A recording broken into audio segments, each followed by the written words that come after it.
ringing up Mr. Kenna.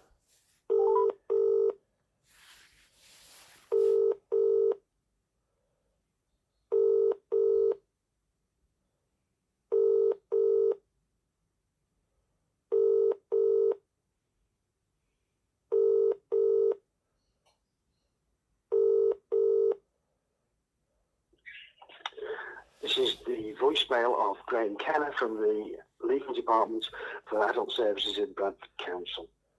Please leave a message and I will get back to you. After you've finished your message, just hang up, or to hear more options, please press 1. Yes, hello, Mr. Kenna. It's Mr. Hussain here once again, leaving yourself a daily voice message to contact me regarding various outstanding legal matters. As you're aware, the bail has now been extended, no doubt, under the Bradford Council's instructions, because first of all, today is the 1st of November 2023 on Wednesday, and the time is nearly coming to 20 to 1 o'clock, 12:40, I think. And today is day 86 that my brother's been kidnapped by yourselves and held a hostage and detention. He's gone missing from our lives because you kidnapped him as per your intentions on numerous previous occasions. I mean, this is a crossover of what you were hoping to have achieved when you were initially made me homeless on the height of the pandemic on the 19th of February 2020. Excuse me. On the 19th of February 2021, when you had privately commissioned Mr. Justice Cohen to make me homeless at a time when there was a heightened pandemic restrictions and lockdowns, and also at a time when I did not attend the hearings and asked for an adjournment, which I would have been justifiable. Now, the reason, as I fully understand, is the reason that the adjournment could not take place. 5-day hearing could not be adjourned, when on previous occasions they had been adjourned. It was simply because you had privately commissioned the services of Mr. Justice Cobb a month earlier in January 2021. I believe the 15th of January 2021, you had commissioned the services of Mr. Justice Cobb to railroad something through. He had then given the case over to his colleague and friend and associate, Mr. Cohen, to rubber stamp and railroad through the case to your advantage. On a 5-day hearing, which I did not attend, which obviously my priority and concerns were the lockdown and the fact that my mother was exhibiting symptoms of COVID. I did not attend the hearing, and after a 5-day hearing in my absence, you have made me homeless. And I think it was anticipated. I don't think it was anticipated that I would be able to take my brother to my sister's for those and spare him from becoming homeless.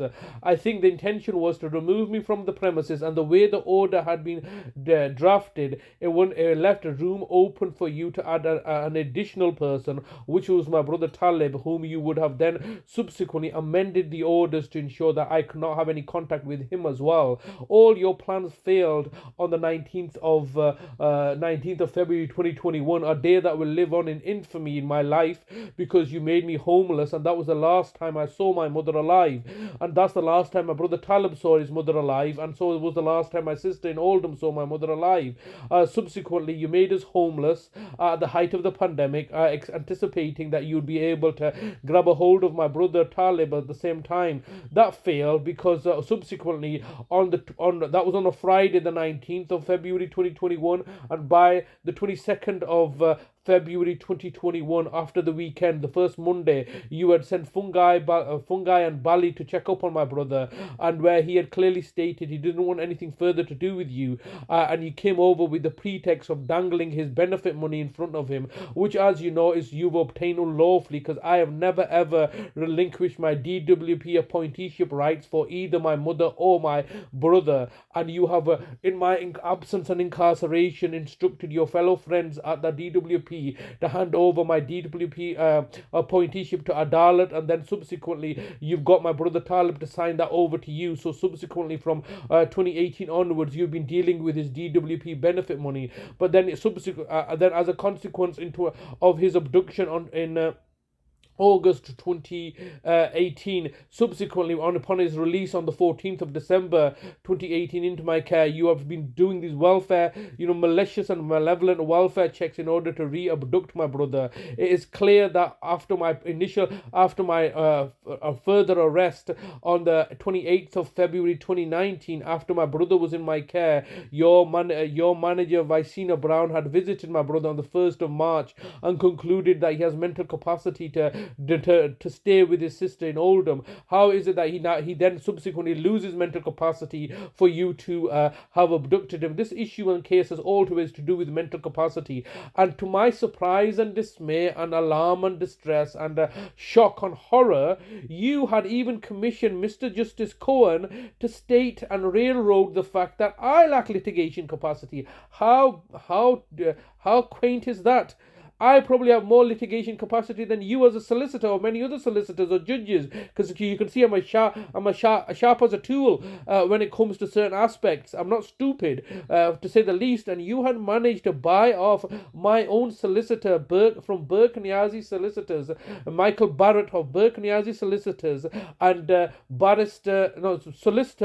Solicitor Michael Barrett of Burke Niazi Solicitors in London, and also a Muslim Asian barrister, Asma Nizami, to conclude that I lack litigation capacity. It was evident that subsequently, after having made me homeless in February 2021, the matter was not concluded with, and you wanted to get me into prison.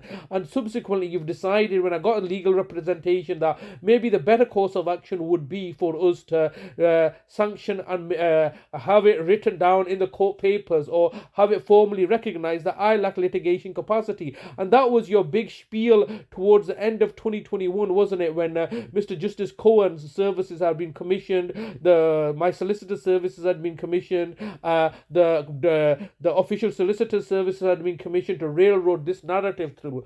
Luckily for me, or unluckily, well, lucky for me personally, regarding the enterprise, my mother died at a convenient time, or an inconvenient time for yourself. You quite clearly forced her death. There are still questions that need to be answered regarding this, regarding my mother's jewelry that's been taken, regarding her property that's been stolen, regarding my property, my substantial valuable property that's been removed from the premises, the £1,000 or so that you've taken from the premises. All these questions still need to be answered now that my mother's been murdered. What's happened to her inquest? Why was the inquest not held, considering that you had forcibly detained her? There's so many questions, and this is a complete mess. You must recognize, Mr. Kenna, and you must recognize as Bradford Council. You're approaching the maximum allowed time for recording a message. If you wish to record further, please choose the append option from the menu. If you've finished recording, just hang up. If you don't carry on recording or hang up, your message will be deleted. To listen to your message, press 1. Please record the rest of your message after the tone. When you've finished recording, press the hash key. Mr. Kenna, Mr. Kenna and Bradford Council, you must recognize, in my mother's case, you made a complete and a hodgepodge job of things. It's a complete mess, isn't it? And now you're running away. There are questions that need to be answered regarding the cop case that you had pursued, regarding the private commissioning of numerous judges that you had done in that case. Now we're at a second stage where my brother's been kidnapped unlawfully. All the judges now have got to know me as well, just as much as you have got to know them. Mr. Justice Cohen, Mr. Justice Cobb, District Judge Beckley, District Judge Geddes, all of them know me and my cantankerous character that I will never give up exposing your fraud and corruption. And Mr. Kenna and the council, I once again urge you to return my brother to me, because this is looking very damning for you, and you're going to make a complete mess of the things. I'm reading in the news. Sorry, but you've reached the maximum time available for recording your message. To listen to your message, press 1. To re-record your message sent. Goodbye. So once again, I'm leaving a message. They made a complete hodgepodge job of things in my mother's case, and now they're trying to repeat the same process in my brother's case. All they're going to end up doing is endangering my brother. They're already endangering my brother's life. All they're going to end up is ending my brother's life prematurely, and then they'll say, "Oh, lessons will be learned. We didn't know what we were doing." They know exactly what they're doing. They're refusing to speak to me, and the reason they're refusing to speak to me is because I've caught them all out committing fraud and corruption by buying off the judges in order to cover up their own systemic failure in adult social care. And there's nothing I can do about it, because they simply won't speak to me. But other than be patient and